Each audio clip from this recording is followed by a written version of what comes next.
আমরা যদি জননেত্রী শেখ হাসিনার সাথে যাই, এর চেয়ে দুঃখ লজ্জার আর কিছু হতে পারে না। আমরা জননেত্রী শেখ হাসিনার বাংলাদেশের প্রত্যাবর্তনের পথ প্রশস্ত করতে আমরা তার অনেক পূর্বে আমরা বাংলাদেশে প্রবেশ করব। তাতে যদি আমাদের জীবন উৎসর্গ হয়, আমরা বিন্দু মাত্র কোনটা করব না। তিনি ঢাকায় নামবেন, আপনি সিলেট থেকে কি ধরনের অবদান নিতে পারেন আপনার বিশাল কর্মী বাহিনী নিয়ে, এরকম কোনো মেসেজ আছে কি? আমার সামনে আছেন সুনামগঞ্জ 1 আসনের সাবেক সংসদ সদস্য অ্যাডভোকেট রঞ্জিত সরকার, সিলেট জেলা আওয়ামী লীগের সাংগঠনিক সম্পাদক। কথা বলবো আমরা আজকে তার সাথে ডিসেম্বরে আওয়ামী লীগের সভানেত্রী সাবেক প্রধানমন্ত্রী শেখ হাসিনা বাংলাদেশে প্রবেশ করছেন এই প্রসঙ্গগুলো নিয়ে। আপনি কেমন আছেন? দেখেন যে সারা বাংলাদেশের মানুষই আসলে ভালো নেই, আমরাও ভালো থাকার কথা নয়। মানুষের সাথেই আমরা সারা জীবন কাটিয়েছি। যখনই মানুষের মন ভালো থাকে, আমাদেরও মন ভালো থাকে। ধন্যবাদ আপনাকে। কিছু আন্তর্জাতিক গণমাধ্যমে সম্প্রতি সাবেক প্রধানমন্ত্রী শেখ হাসিনার সাক্ষাৎকারে তিনি বলেছেন ডিসেম্বরের আগেই তিনি বাংলাদেশে পৌঁছাবেন। এ নিয়ে আপনাদের নেতৃবৃন্দের মধ্যে উচ্ছ্বাসতা তৈরি হয়েছে, যদিও আপনাদের উপর অনেক মামলা আছে, অনেক রিস্ক আছে। তারপরও আপনি একজন সংসদ সদস্য হিসেবে, সাবেক ছাত্রনেতা হিসেবে আপনার উপরও কিছু দায়িত্ব রয়েছে, আপনার উপরও মামলা রয়েছে। আপনার কি প্রস্তুতি রয়েছে শেখ হাসিনা বাংলাদেশে পৌঁছানোর সময়? আপনি কি ধরনের দায়িত্ব নেবেন?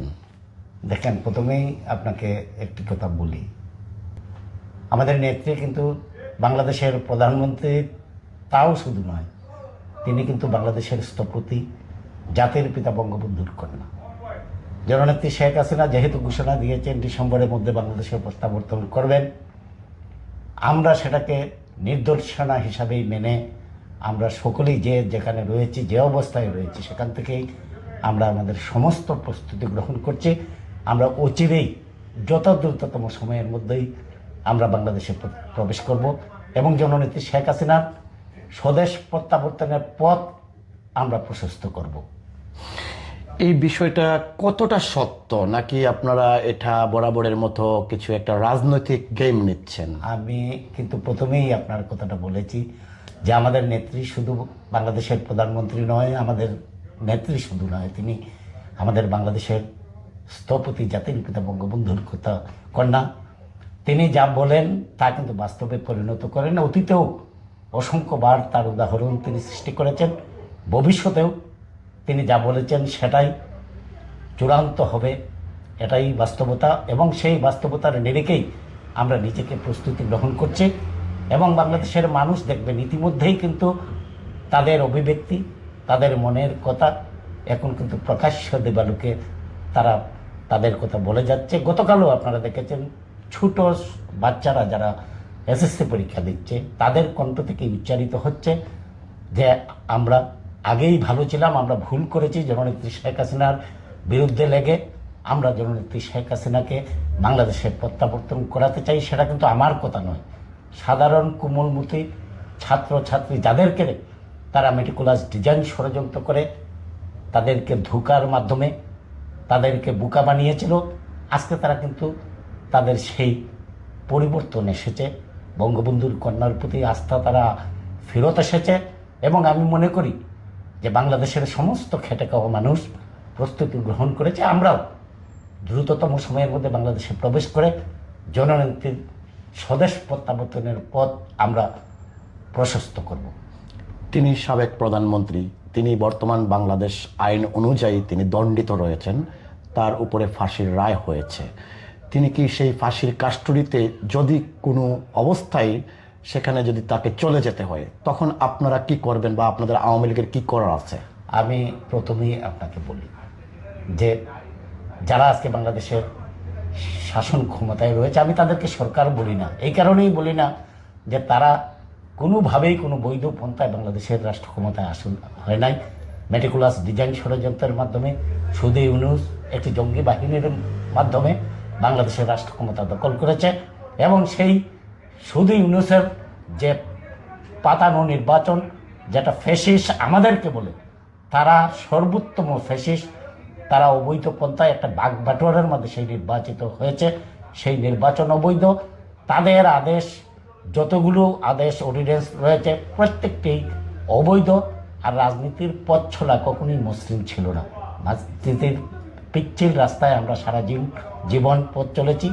আমরা অতীতে অসংখ্যবার আমরা কারাবরণ করেছি, আমরা জেল জুলুম নির্যাতনকে কখনো কোনো দিন ভয় পাই নাই। আর আজকে জননেত্রী শেখ হাসিনা এবং বাংলাদেশের মানুষ, সমস্ত মানুষ কিন্তু অবরুদ্ধ অবস্থায় রয়েছে।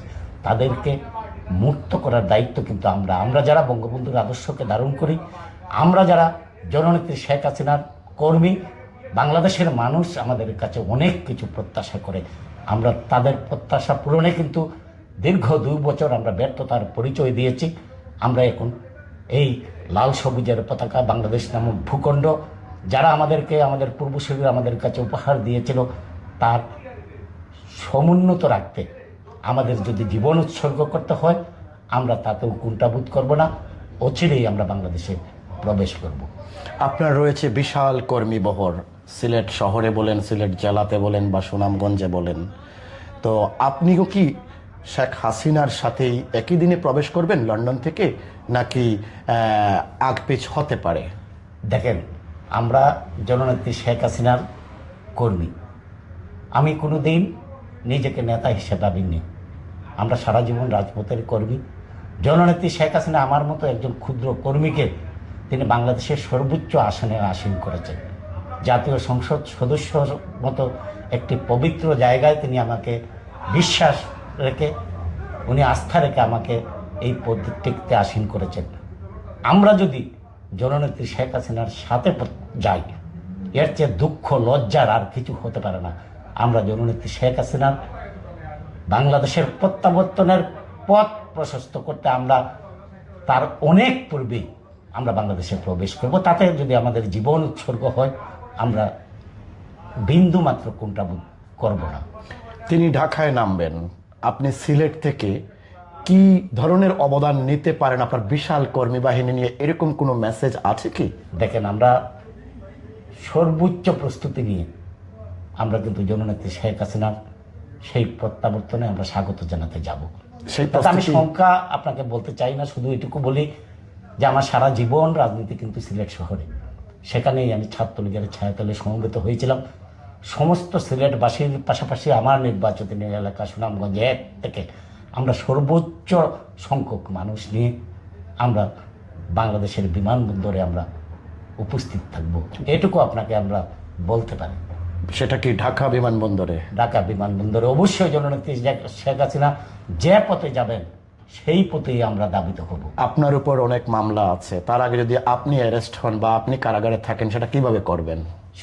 আমরা সারা জীবন মামলা, হামলা, নির্যাতনকে মোকাবেলা করেই কিন্তু আমরা এই পর্যায়ে এসেছি। আমরা অতীতেও অনেক মামলা মোকাবেলা করে আমরা এই পর্যায়ে আপনার সামনে আজকে উপস্থিত হতে পেরেছি। আমরা কখনো কোনো দিন মামলাকে আমরা পড়ুয়া করি না। আর এদের মামলা নিয়ে তো আমরা কোনো ধরনের ভ্রুক্ষেপ করি না। যদি কারাগারে নিতে হয়, আমরা কীভাবে নিজেকে সুরক্ষিত রাখতে হয় আমরা সেটাও জানি। আমাদেরকে গ্রেপ্তার করাও তাদের কিন্তু এত সহজ বিষয় নয়। নিজেকে সুরক্ষিত রেখেই আমরা বঙ্গবন্ধুর কন্যাকে আমরা বাংলাদেশে প্রত্যাবর্তন করাবো। ধন্যবাদ আপনাকে। আমরা কথা বলছিলাম সুনামগঞ্জ 1 আসনের সাবেক সংসদ সদস্য, বাংলাদেশ আওয়ামী লীগ সিলেট জেলার সাংগঠনিক সম্পাদক অ্যাডভোকেট রঞ্জিত সরকারের সাথে। আপনাকেও অসংখ্য ধন্যবাদ। আপনার মাধ্যমে আজকের এই কথাগুলো যারা শুনবেন তাদের প্রতিও আমি ধন্যবাদ এবং কৃতজ্ঞতা জানাই। জয় বাংলা, জয় বঙ্গবন্ধু।